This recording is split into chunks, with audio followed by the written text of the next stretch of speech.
לא רציתי עוד מחבלים חיים בבית משפט.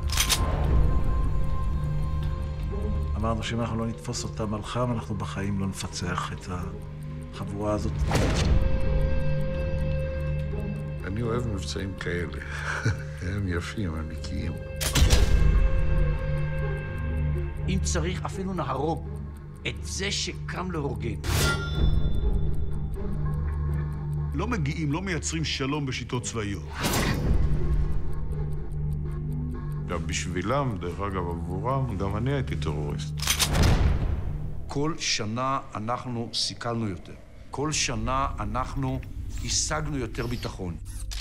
איך זה קרה? אנחנו רוצים ביטחון ומקבלים טרור? פיגוע ההתאבדות הראשון בתוך תל אביב. מאות ואלפים שצועדים. והוא קם בוקר אחד ויורה בראש הממשלה. מישהו לוחץ על כפתור, והפלאפון מתפוצץ.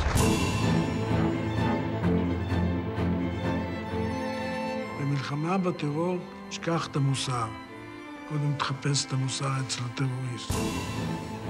One man's terrorist is another man's freedom fighter.